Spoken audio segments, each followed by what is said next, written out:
I'm Devika Devan, and we begin today with a significant judicial development concerning the green lungs of northern India. In a major move on the 29th of December 2025, the Supreme Court has stayed its own recent judgment regarding the definition and protection of the Aravalli Hills.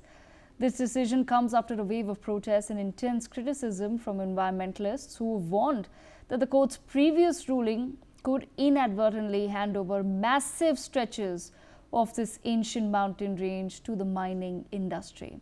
By putting the earlier order in abeyance, a bench led by Chief Justice Suryakant has acknowledged that more clarity and independent expert inputs are now needed to ensure that one of the world's oldest geological formations is not sacrificed for administrative convenience.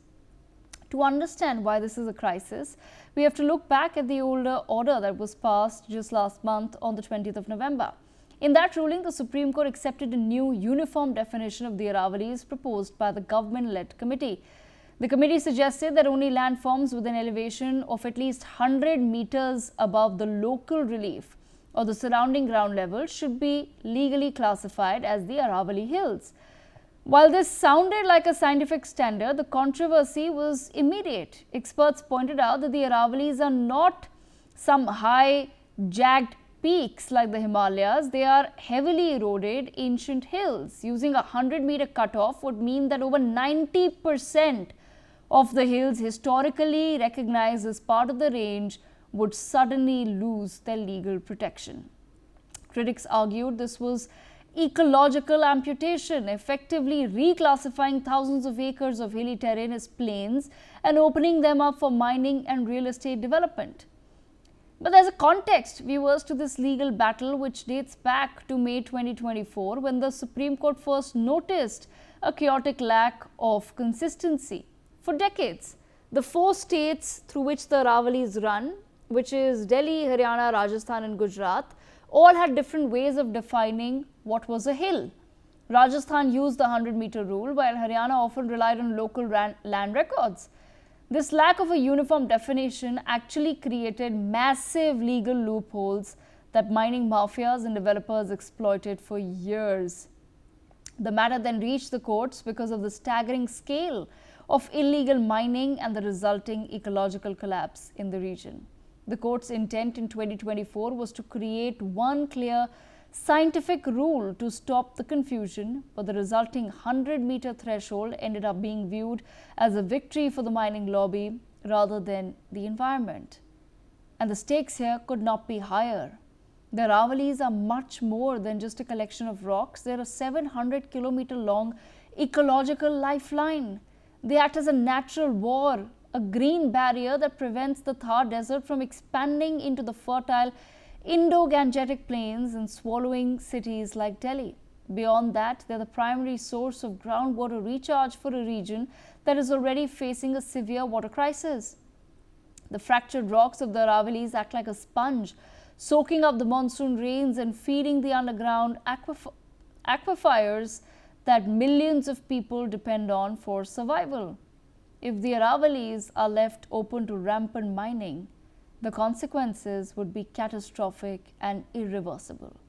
We're talking about the total destruction of the natural windbreaks that currently shield North India from massive dust storms. Without these hills, the air quality in the National Capital Region, which already, by the way, is amongst the worst in the world, would deteriorate further as desert sand would move eastward. Mining would also shatter the local water table as the hills are leveled. The groundwater levels would plummet, turning once fertile land into wasteland. This would further lead to the total loss of biodiversity in one of the last remaining wildlife corridors of an entire region. Today's stay by the Supreme Court offers a temporary reprieve, but the real test lies in whether the new expert committee can find a definition that truly prioritizes the ecology of the nation over the demands of industry. Environmental experts, urban planners and activists are calling for a fundamental shift in how we approach the Aravallis, and that we should move away from arbitrary height-based definitions towards a landscape-level conservation model. The most urgent recommendation is to scrap the 100-meter rule and replace it with the Forest Survey of India's long-standing criteria, which identifies a hill based on a slope of at least 3 degrees. Experts argue that even a low-rising hillock with a 3-degree slope is functionally vital for preventing soil erosion and trapping groundwater. By protecting the slope, you protect the entire ecological unit, regardless of how high it sits above the ground. The way forward involves a massive coordinated mapping exercise as well.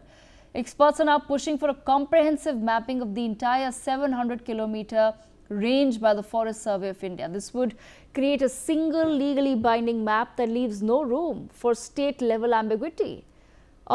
Once this map, of course, is finalized, the recommendation is to create an inviolate zone, areas where mining and construction are permanently banned and no exceptions are allowed. These zones would include all wildlife corridors, particularly the critical link between the Sariska Tiger Reserve and the Delhi Ridge, as well as dark zones where groundwater has already reached dangerously low levels. Ultimately, the consensus among scientists is that Aravallis must be treated as a single living organism rather than a collection of extractable minerals. This ancient range must stay intact to protect the climate and water security of over 30 million people in North India.